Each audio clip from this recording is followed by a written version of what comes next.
Buenas tardes, muchas gracias por su presencia. Muy simple, sencillo, o no.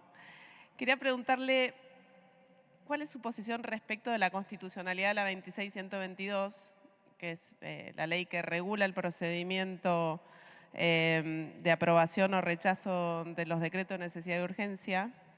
Si cree que un decreto de necesidad de urgencia puede derogar una ley sancionada con todos los procedimientos establecidos en la Constitución y mantener su vigencia hasta tanto una de las cámaras o las dos cámaras rechacen o con una es suficiente para aprobarlo.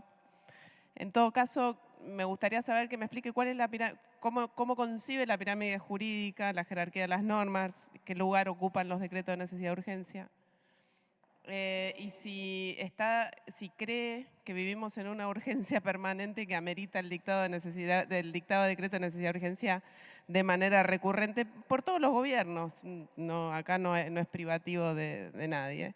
Y si esto no exacerba la arbitrariedad en las decisiones políticas. Por otro lado, quiero preguntarle ¿qué control puede ejercer la justicia sobre los actos o las decisiones políticas o los actos de gobierno? Si realmente no hay una facultad de revisión o si cree efectivamente que son todas cuestiones políticas no justiciables.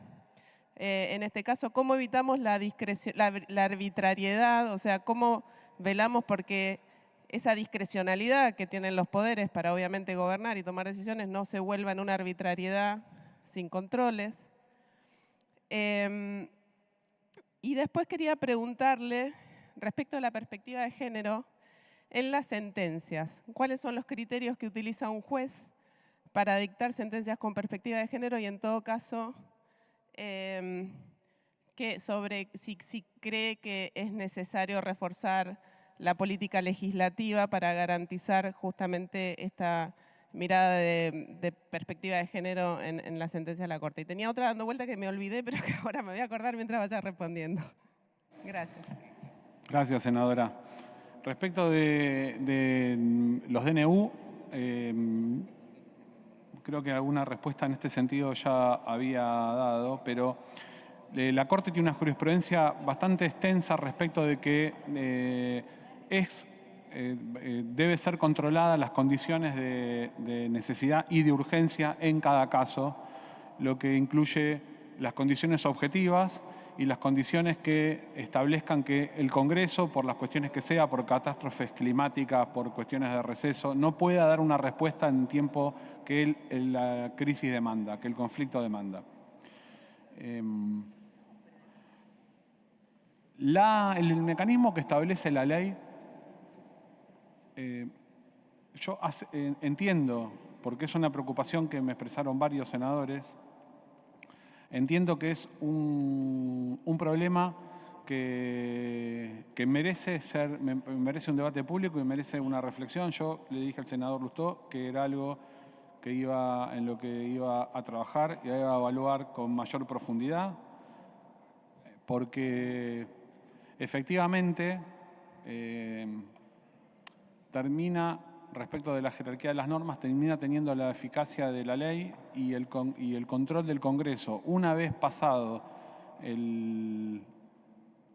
la imposibilidad de que el Congreso lo regule, no lo confirma o no lo revoca con la intervención solo de una de las dos cámaras. Eso puede tener algún grado de incompatibilidad. Lo que no quiero es dar una visión definitiva respecto a esta cuestión. Pero sí advierto dónde está el inconveniente y creo que ahí hay un punto que el Parlamento debe trabajar o que debe ser señalado por el Poder Judicial. No creo que exista la categoría de cuestiones políticas no justiciables. Esto es algo que está muy claramente explicado en un libro que tiene muchos años, que se llama Teoría Constitucional del profesor Jorge Vanossi.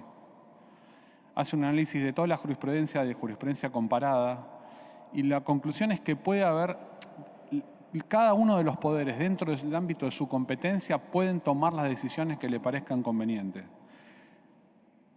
Y la categoría no existe. Solo, yo creo que en muchas oportunidades fue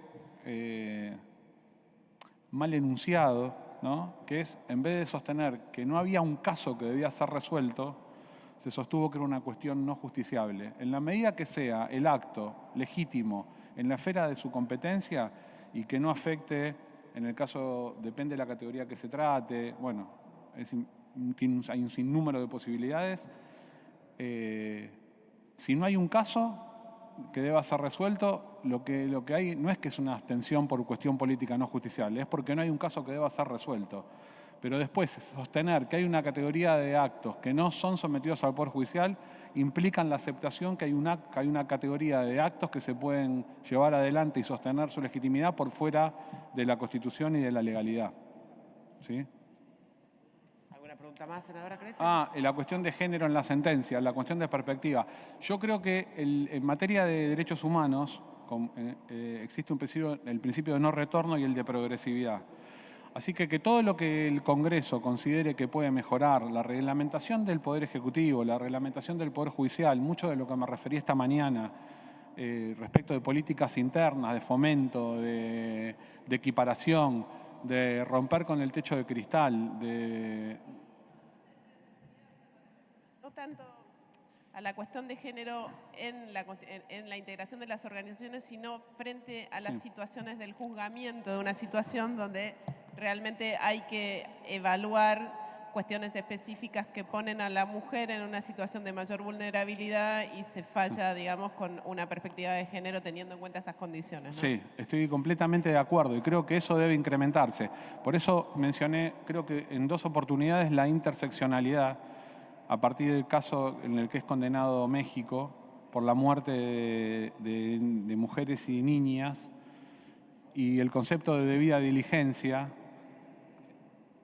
es a partir de una doctrina muy interesante, pero me parece que esa perspectiva de género tiene que tener en cuenta todas las circunstancias en las que se produjo un determinado episodio, no solamente las cuestiones penales, las cuestiones laborales, las cuestiones civiles, las cuestiones de familia, la violencia económica. Hay una cantidad de factores, no solamente el género, el carácter de mujer, hay una cantidad de factores que deben ser incluidos necesariamente, que deben ser evaluados en la decisión judicial y en el establecimiento de políticas.